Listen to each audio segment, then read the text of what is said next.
How's everybody doing this evening? When they told me I had 6 minutes and 40 seconds, I decided I was going to cover 4 topics all at once. So I'm going to be averaging about 160 words per minute. So you got to buckle up.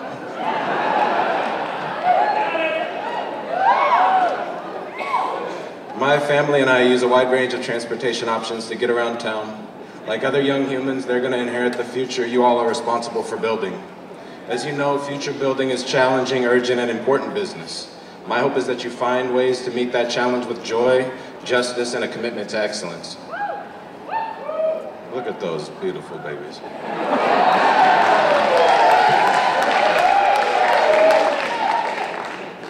Well, we're ahead of schedule.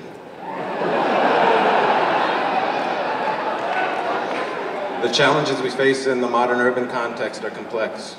Our solutions must embrace those complexities or risk being drowned in them.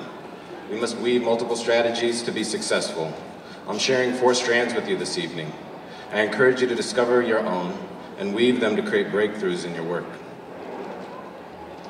Shawn Achor studied happiness at Harvard to uncover powerful truths about happiness. We often think about happiness or fulfillment in one's work as the result of achieving excellent results. Shawn interrogates this idea in his research and challenges us to think about the relationship between hard work and happiness in a different way. Rather than if you work hard, you will become successful, and once you are successful, then you will be happy, Shawn inverts the paradigm and illustrates the link between personal and professional fulfillment. Anyone seen that TED Talk? Check it out. Shawn reveals how happiness fuels success and performance, not the other way around. Start with happiness, embark with joy, take heart. When we are happier and more positive, we're more engaged, creative, resilient to stress, and productive in work. But you gotta understand that being positive, happy, and optimistic is not enough. Optimism can impede us from fully understanding and appreciating the complexity of the challenges we face in our work.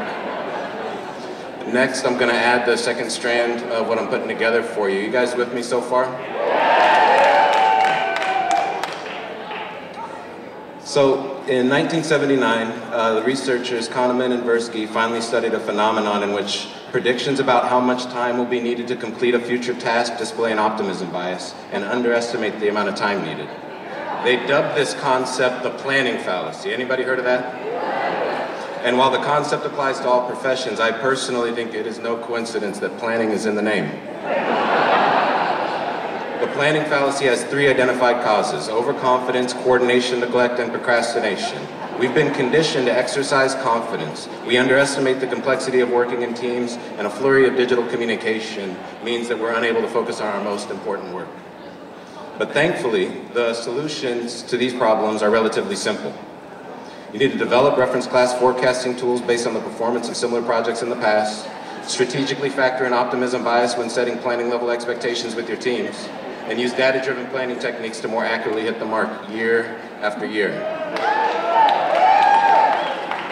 Now, what you might expect when you're leveraging the happiness advantage and mitigating biases present in planning is often called performance. The same way Shawn Achor studied happiness in Harvard, I've been studying performance in an extreme environment that I'm sure you wouldn't have expected at an urban mobility conference. We're ahead of schedule. Formula One. So Formula One is the highest class of racing on the planet, with annual budgets in the billions and cars that go over 200 miles an hour. They compete in 21 Grand Prix all over the world each year. They were racing in Austin last weekend. The same way planes create lift, F1 chassis create downforce and reduce drag, which improves handling and speed. You could say they're fast, focused, and pointed at a clear goal. F1 teams are among the strongest teams in any sport. A team of 21 people can consistently change all 4 tires in 2.5 seconds. Every single person in the paddock, on the pit wall, and the driver in the car are bound by a cultural paradigm present in all top-tier sports. The pursuit of excellence in the achievement of your mission will result in you winning more often than your rivals. While the team is busy racing on Sunday, there are thousands of team members back in the factory fabricating replacement parts and actively developing the racing platform for the coming year. Data-driven decision-making, interdisciplinary teams, certain goals, clear roles, rigorous training, and consistent practice. This is an extreme case of performance management. But what are your goals? What values are implicit in your goals? How smart are they? What does excellence look like in the manifestation of your ideals for the built environment, and for whom? Next, we'll explore how to ensure we have meaningful measures of excellence and how we can build a better world by embracing higher expectations. But first, I want to do some disambiguation and working definitions. Justice is equal rights, opportunity, and treatment for all. Equity is a combination of elements consciously designed to create, support, and sustain a just society. Diversity is what identities are present, and inclusion is how the participation of a diverse set of identities is accomplished.